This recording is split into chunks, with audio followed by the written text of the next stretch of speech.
All right, yeah. So this is a lot of video. I think this is my second video, third video in one day. And I wanted to talk about this because I just got, well, I didn't just get this probably a few hours ago, and I was just thinking, I just got back from hanging out with a good friend of mine, and we got on the topic of pimps and hoes.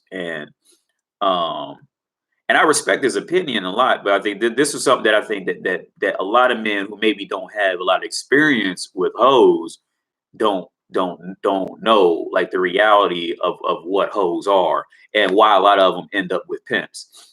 Now, um, uh, pimps, there is like a group that there is a demographic of pimps who go out and like legitimately like train women unknowingly to the woman to follow him and stuff like that, and trick them into doing stuff.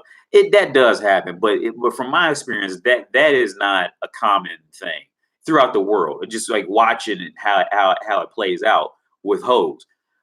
In most cases that I've ever seen with hoes, usually the hoe is like just is maneuvered in the world on her own, but like it's just like it's just with their woman nature, like women's nature, they need to find a solid rock in their life. It doesn't matter if the solid rock is abusive.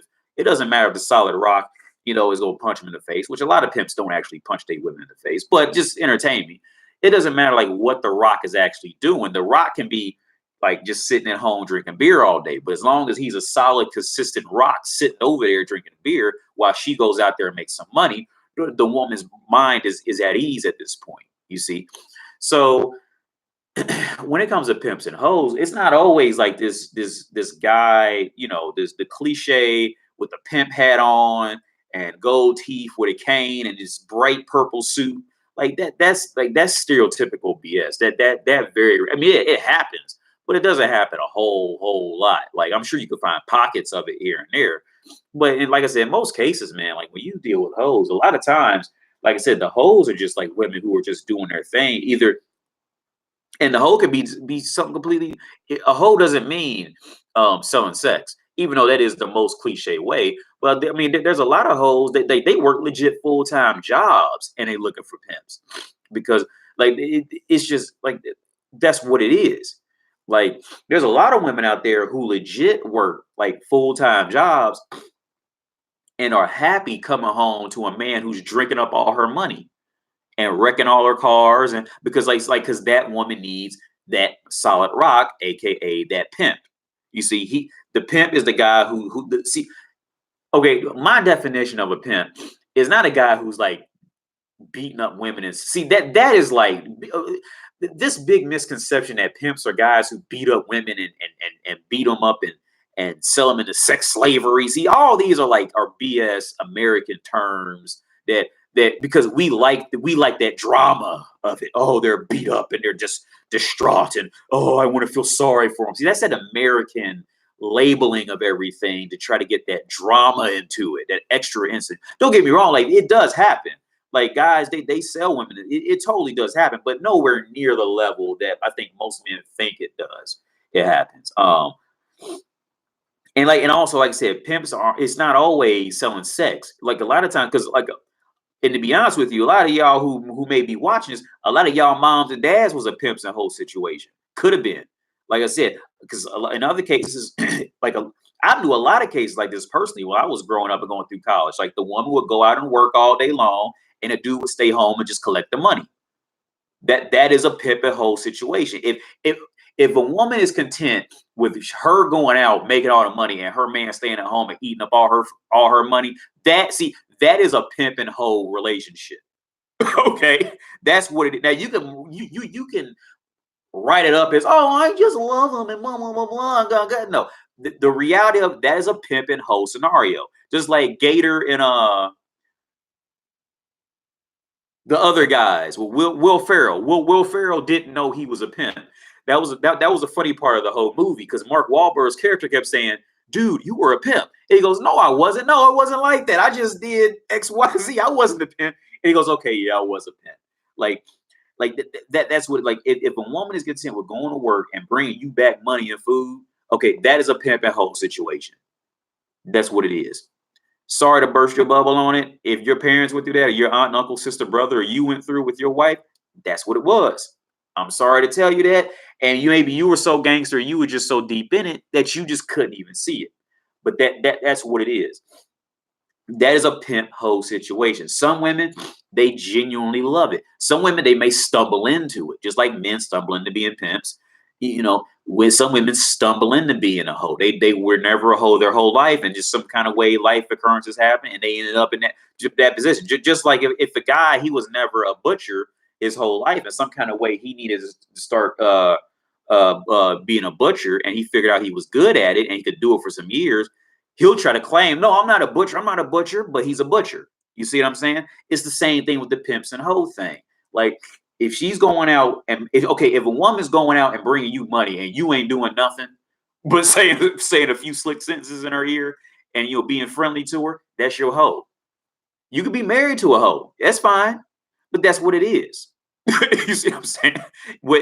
Like, it don't matter if she's working at Microsoft or she's working at McDonald's. When that transaction goes on between man and woman, that's what the woman is, a pimp hoe scenario. This is why, and this is why most women, okay, I won't say most women, this is why a population of women, when their man falls off, they looking for the first ticket out their house, and they moving back with their mama, because they ain't getting ready to go out there and feed no man. You see, because you also got that demographic of woman. As soon as that man loses that job and she finds out, that man's on a timer to go find a job. His time is ticking, because she is looking for that ticket out of there. Okay. Because she already knows what it is. She is not getting ready to go come home and feed no man. That man better feed her, because she ain't getting ready to be no hoe, because she knows what it is. That woman knows what it is for real. Now, I'm not saying one side is right or one side is wrong. What I'm trying to say is this is the reality of it. Like I said, Will Ferrell's character and the other guys, that was a little more cliche, but it's getting back to what I'm trying to say. Like, he was so deep in it, he didn't see himself as a pimp. He genuinely didn't see it. But when he told his story, he was a pimp. You see, like, that's what it was. So, like, man, the pimp, I'm not trying to say pimps or hoes are bad, because for pimps or hoes are negative. I think it's more of a natural order of the world, to be honest with you. Well, it fits one of the orders of the world, because, like I said, because as long like I said, the man has to be like the solid rock. See, women get more time to be like mentally children and mess up things, laugh, have emotional outbursts, and then they come back to a solid rock to get them back on course, and then they moving again. You see, so it still fits that man and woman dynamic on a worldwide basis, and you'll find it throughout the world. Woman go out to work, the guy sitting at home drinking beer, playing PlayStation, and shit, and the woman will come home from work, go in the kitchen, cook him dinner while he been sitting home all day drinking beer, and happily come bring it to him. You see, because some women, like, it just depends on the women you find. Some women are genuinely built like that. Matter of fact, I took a woman from a guy who was like that. She went to work every day, and her ex-boyfriend just stayed at home, didn't do nothing. He was, and she happily did it, and I took her from him. That was a sad story, because I really shouldn't be talking about it all openly like that, but that's what happened. I took her from him, and of course he wanted to kill me, blah blah blah. I remember that was just awful, because he was he was like, they both were like 20 and I was like 26, 27, so I was a little older. It was just a messy story, but yeah, I mean, that's what was she was happiest in her place, in her role in the world as a hoe. It's just what she was. And it kind of goes back to that saying that women are born, men are made.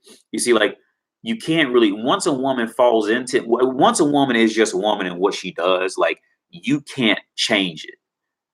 For instance, like, as a counselor, I dealt with a lot of people throughout the world, like, and this is a very common problem. Well, I won't say problem. This is a very common situation when, let's say, a woman gets with a guy, right? And they're both like in their early 20s, maybe mid 20s, or even late 20s or 30s, or however old they are. And the guy was like super possessive and controlling, meaning like, we're eating here at 7:30 tonight.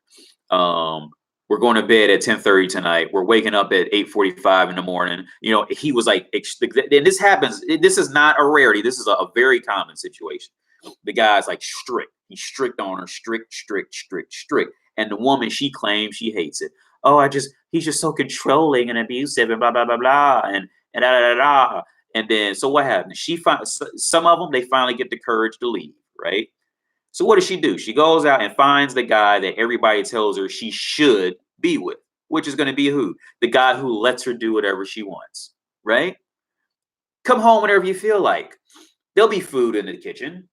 Oh, well, just wake up. Oh, I think I'll wake up at 7:30. You wake up whenever you want to. It's fine. Do whatever, right? And it never fails. Every single time, this is what happens. The woman hates that guy because he's not setting any boundaries, any rules. She's just free to do whatever she wants, and she absolutely hates it.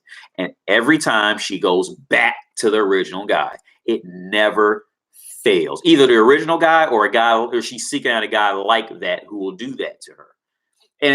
While I was talking, I was thinking it may be like a part of like some role of like having a child, like when women have children. See, like when you have a child, like the kid doesn't care that you stayed up till 3 a.m.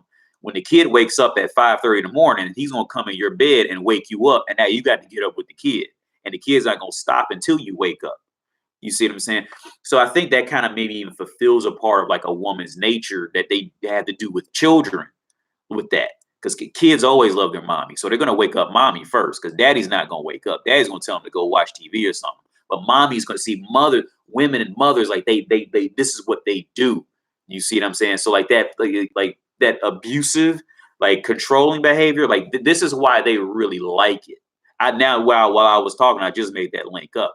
Some women, this is why some women actually like it, is because like it fits that whole lifespan of a woman, of what she's like programmed to do as a woman with children later on in life, is that whole pretty much the child is going to dictate what it wants to do emotionally. Like now with men, we dictate the children. Sit down right here, don't move, be quiet.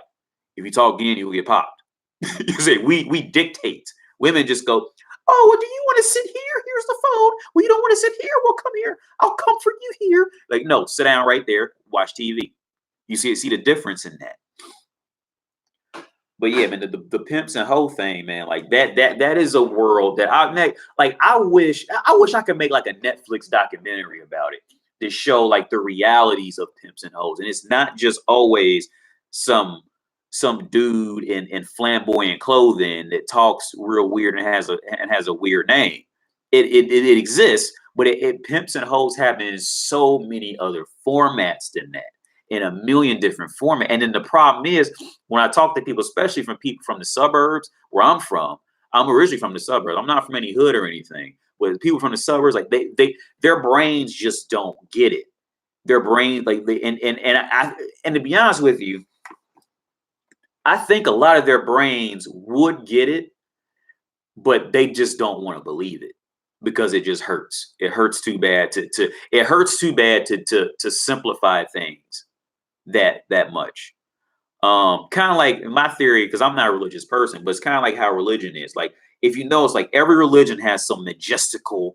Everything always has to be majestical and this huge mystifying thing. And I just don't think anything, as far as the basics go, I don't think anything there's nothing mystical or special about it. But every religion has this, like if they don't know what it is or they don't understand it fully, then it has to be some mystical. There's a secret to humanity lost in the tombs of Middle Egypt that none of us know where it is. But if the one finds it, then we'll find the mysteries of life that'll be written in 14 different alien languages, and it takes 4,000 years to decipher. It's that I don't know what that is with humanity and why we do that. Like now I'm thinking about that. Like why do we? If we don't understand something, it's easier and it's more satisfying to put into something that's just mysterious. And we can never fully know Christianity. Well, we can't know what God thinks because God is mystical and he has to know everything. And it's always this mystical thing. You see what I'm saying? Like it's not that if you pause for a second, think about the reality of what it possibly can be, you can usually deduce it down to a handful of theories. Most things you can. Most things you can use, just like the theory on how the universe is constantly expanding. I'm really going off topic now, but how the universe is expanding. Like scientists don't know if the universe is just going to keep expanding, or is it going to do like a rubber band thing, and when it gets done expanding, just snap off and everything's just lost, or will the universe keep expanding and then reach a certain point and then start compressing again on itself and just kind of like restart the whole theory of the Big Bang type of thing. Like they don't know. And I think a large part why guys don't want to accept a lot of female nature, and they just want, especially American men, like they really want to live in this bubble and it's comfortable, and it's always a comfortable bubble. It's always comfortable, and the women were always the innocent victims. And like, pay attention to that. Like with this, especially with modern American men, it's always this comfortable bubble, this comfortable bubble of heaven that they're trying to get back to, where women were always the innocent victims. They're always innocent victims, even in child support situations where they're, divorce raping men taking the house cars. The woman was always the innocent victim. She was always so innocent. She didn't do anything wrong. Oh, I know. Oh my God, she didn't do anything. She didn't do anything wrong. She managed all her money correctly. She was mentally stable. Oh, she did nothing wrong. No. See, pay attention. Like, pay attention to the overall thing of what's going on is what I'm trying to say.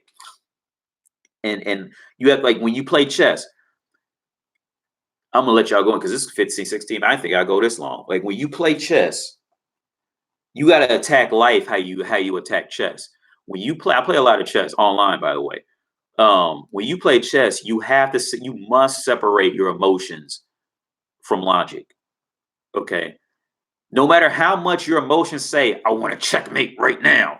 Well, if it's not on the board, you're not gonna get a checkmate, son. Okay, you got to tap into logic. But the more angry you get and start making moves out of anger, that's how you gonna mess up. Then that's 9 times out of 10, you're gonna lose quickly when when you tap into your emotions and you start getting vengeful and all this stuff. And it's just like life. Like you have, when you want to attack life, you have to separate emotions, because so much in life is built off of what other people are going to say to you and how you're going to feel about it. So you got to rip that feel out and attack it on a logical standpoint. You got to pretty much like be like Spock, unless you can find someone who you can trust. You got to be like Spock. Like, emotions are illogical.